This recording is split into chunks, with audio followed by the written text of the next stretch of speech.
Welcome to 20 Minutes Self-Development with me, your host, Tam Dillon. 20 Minutes Self-Development, the podcast that's all about focused, effective self-development, one tool at a time.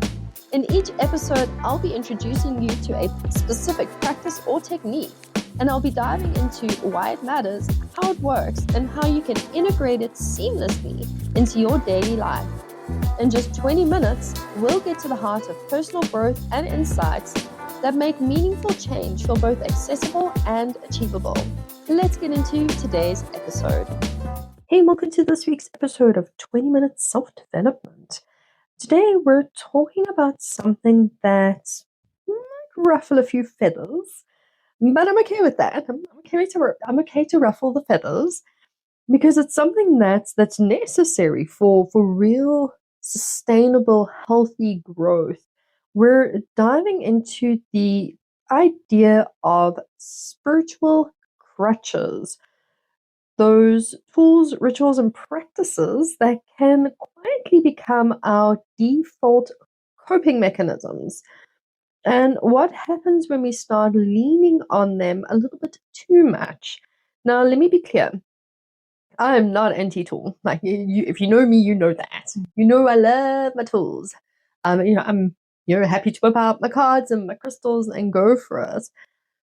I've worked with these tools for 20 odd years.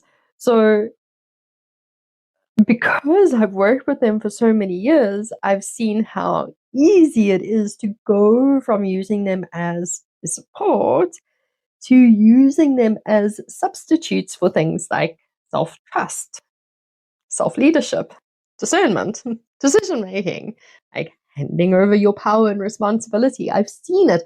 I've done it. I've been there. Okay.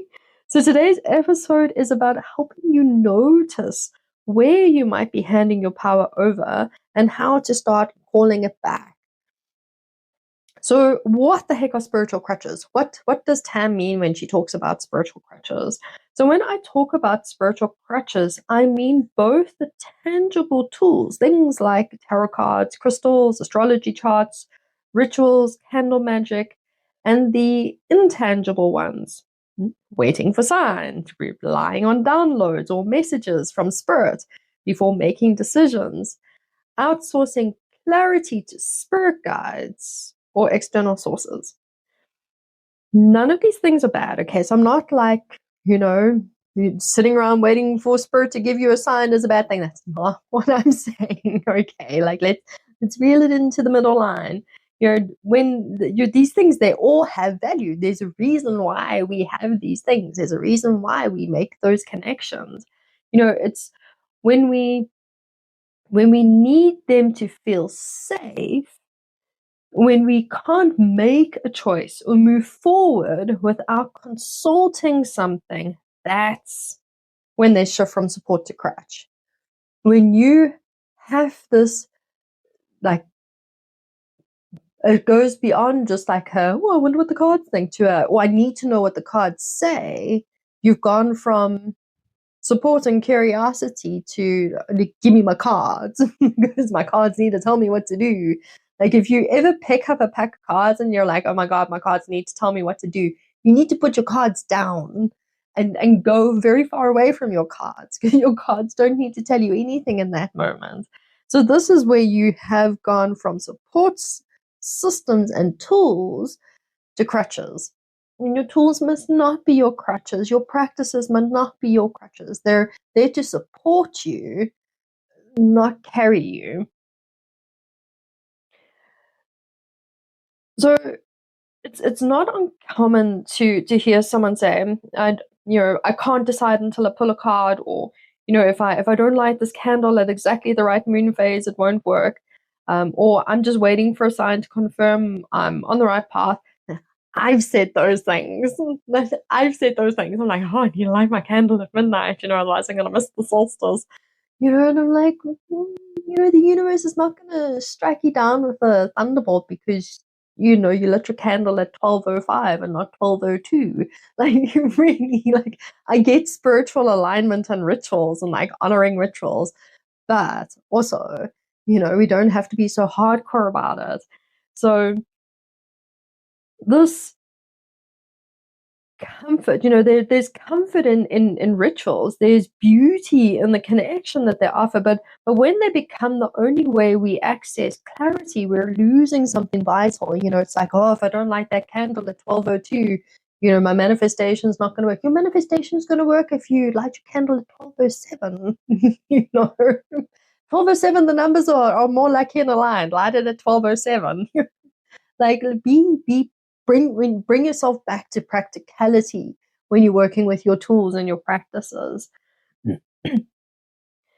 Because when we using them as the only way to, my tarot cards are going to tell me the answer, or if I gaze through my crystal ball, I'm going to find what it is that I'm looking for, that something else is going to tell me the answer, and what we're doing is our own capacity to listen and decide and act from in, like we're diminishing that. We're taking our inner voice and we're telling it to be quiet. Like, I don't want to hear from you, I want to hear from my cards.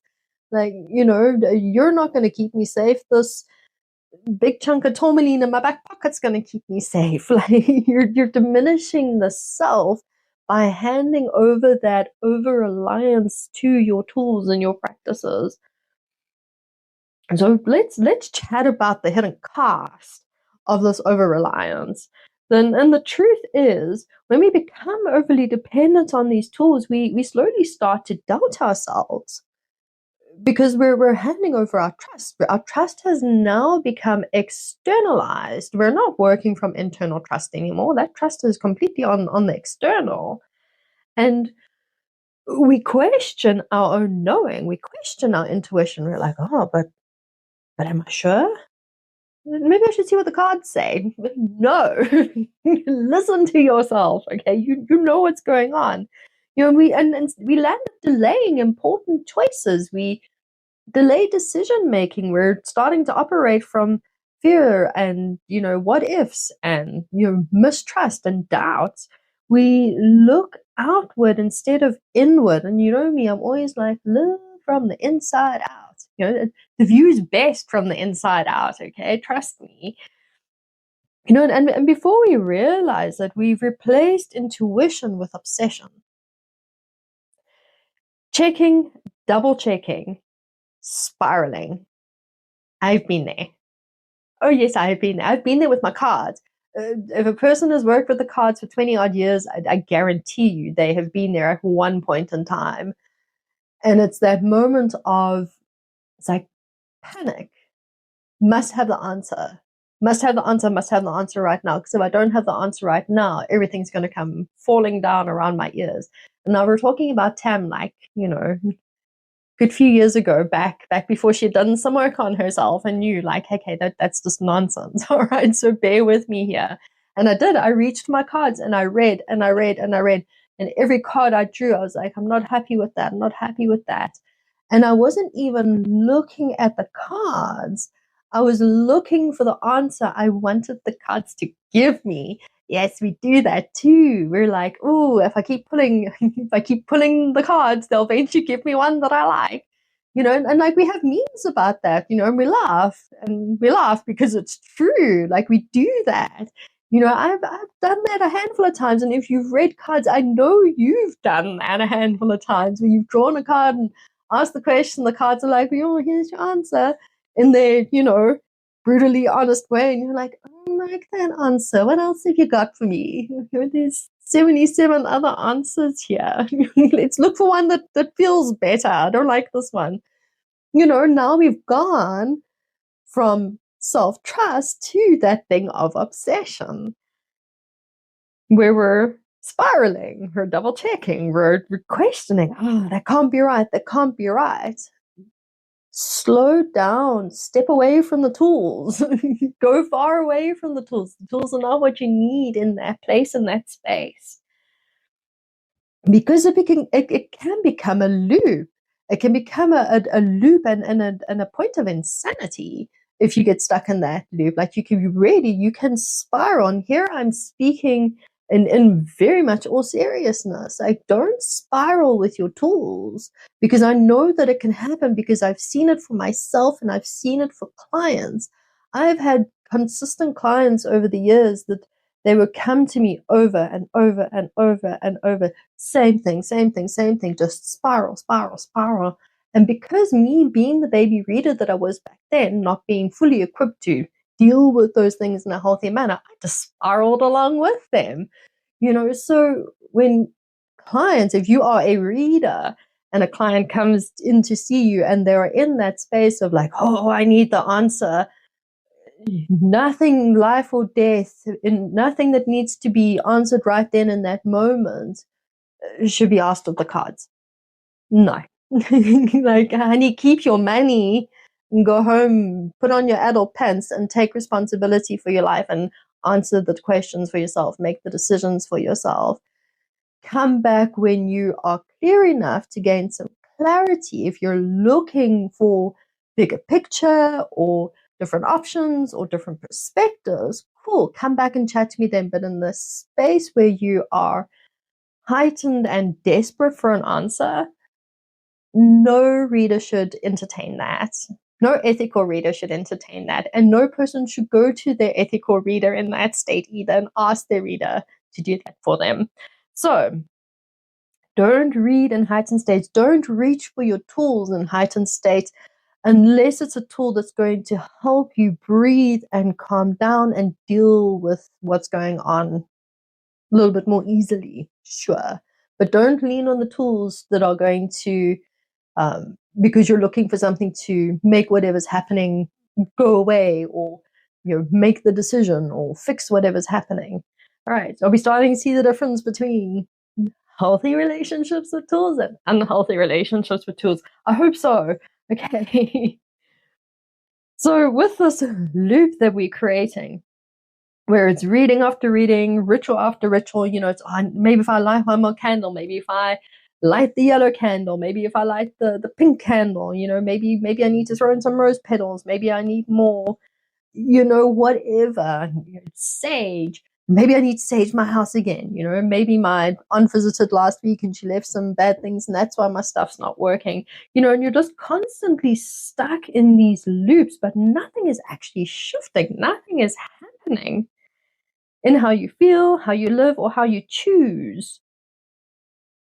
It's called avoidance. Yes.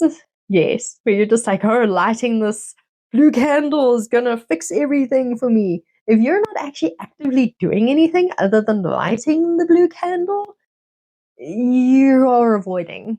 Yes. Tam is calling you out on your nonsense today. That's what today's episode is all about, calling you out on your nonsense.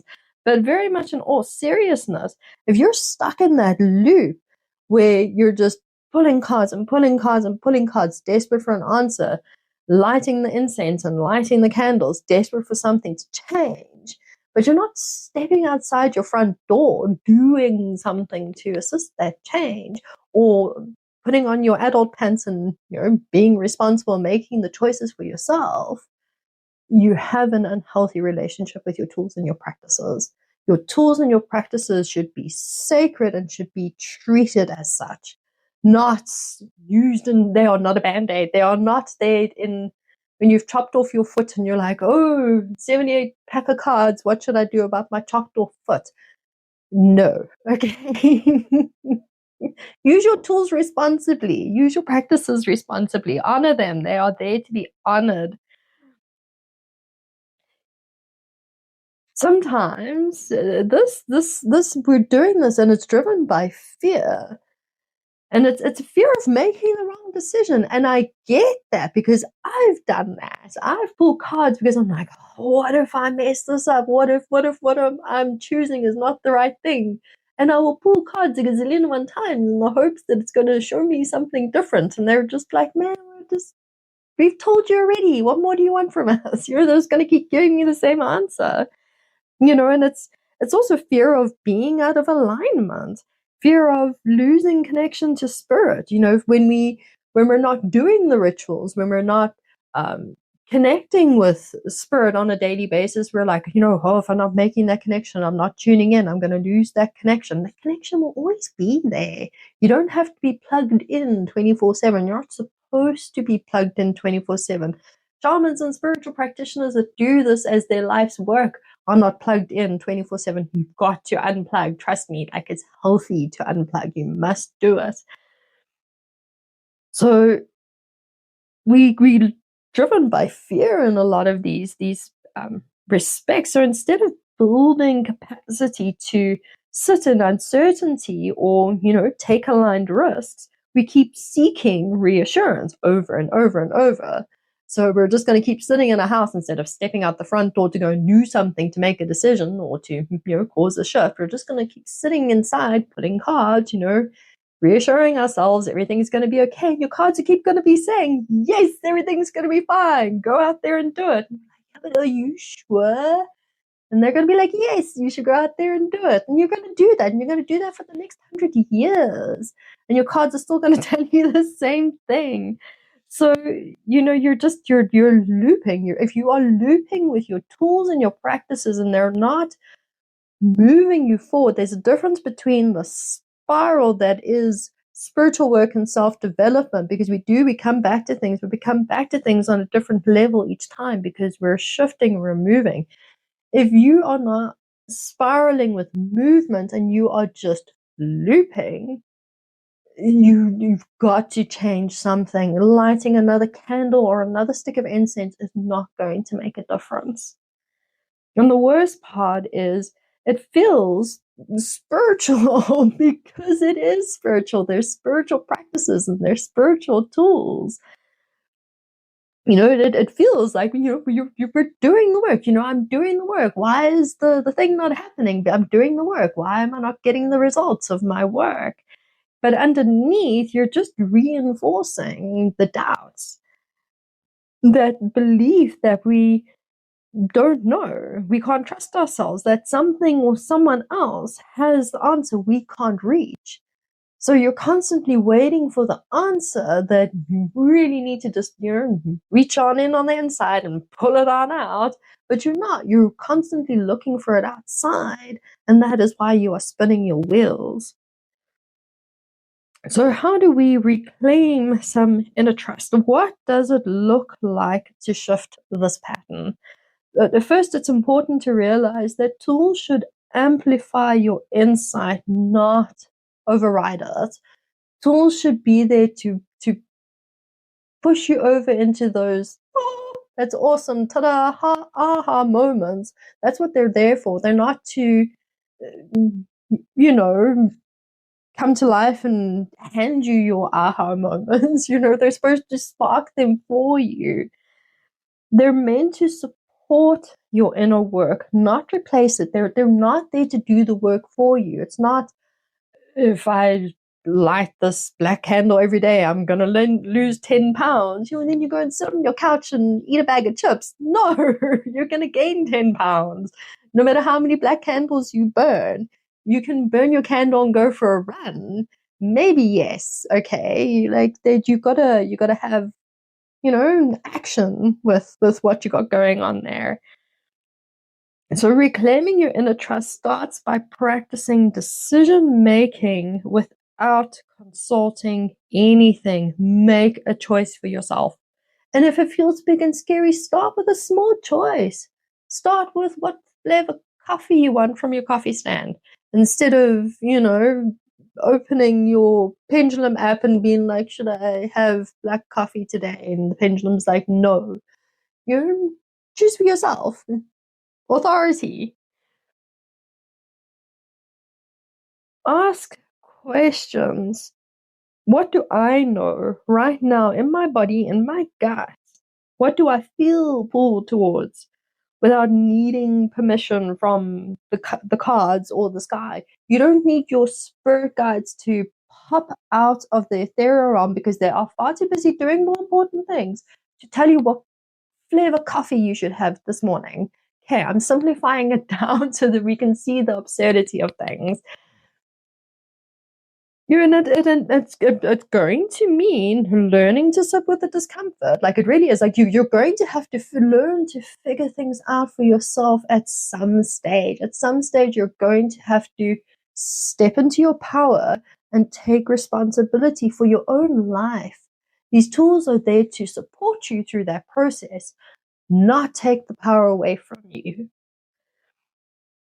Not everything needs to be fixed with a ritual or soothed with incense. Not every bad encounter needs to be, met with a salt bath. Just because your colleague had bad vibes today doesn't mean you have to rush home and salt bath every night. Like you don't have to get stuck in those cycles. Sometimes the most powerful practice is to simply be with what's coming up, raw, unfiltered, and real. Instead of masking it with sage smoke, you don't have to sage everything.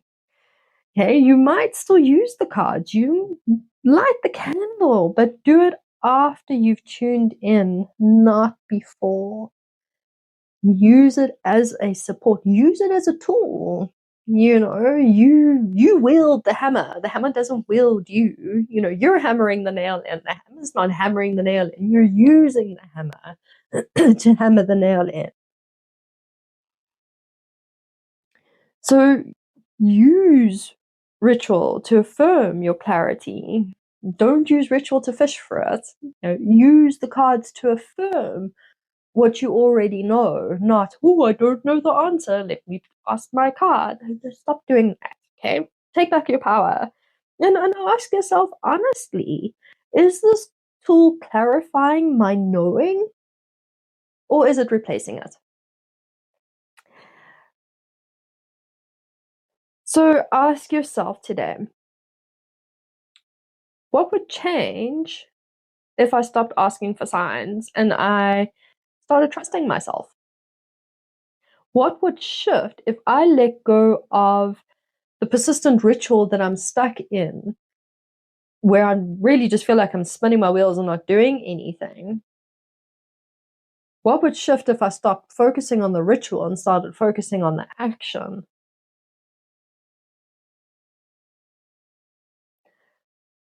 What would happen if I stopped focusing on ritual and still believed I was worthy, ready, and whole? And I didn't need the ritual to be worthy, ready, or whole, or to find the answers. Letting go of spiritual crutches doesn't mean abandoning your practice.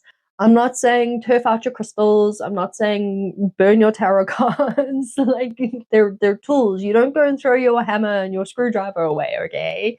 Like you keep them in the toolbox for when you need them. And the same goes for these.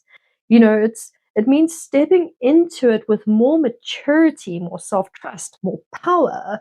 I mean, I was a tarot baby at one stage. I asked the dumb questions. I came to the cards in fits of distress, like, give me the answer. I don't know what I'm doing. Make the decisions for me. Now I look back and I'm like, okay, now I know better. I don't do those things anymore because I honor and I respect the sacredness of the tools that I'm working with, and I understand their place in the journey of my life. So this really is not about rejecting the tools or the practices. It's about realizing you're more powerful than any tool you could ever hold. Like, seriously, in all genuine honesty, you are more powerful than any tool you could hold. If this episode has stirred something in you, take some time this week to notice where you reach for reassurance and where you could begin reaching inwards instead. So pay attention to that. Where externally are you reaching to for your reassurances? Are you reaching externally or are you reaching internally? And if it's externally, how can you shift that? Thanks for tuning in.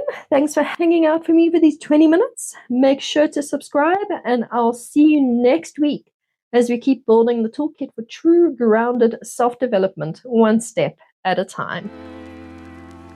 Thanks for joining me for this week's episode of 20-Minute Self-Development. If today's insights were helpful, be sure to subscribe so you don't miss next week's episode, where I'll share another practical tool or technique for your personal growth journey.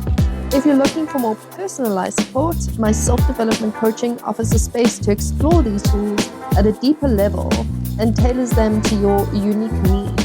You can also visit the Tam Dillon Academy for all my courses and upcoming programs to also help you along your self-development journey. Until next time, keep showing up for yourself, and remember, growth happens one small intentional step at a time.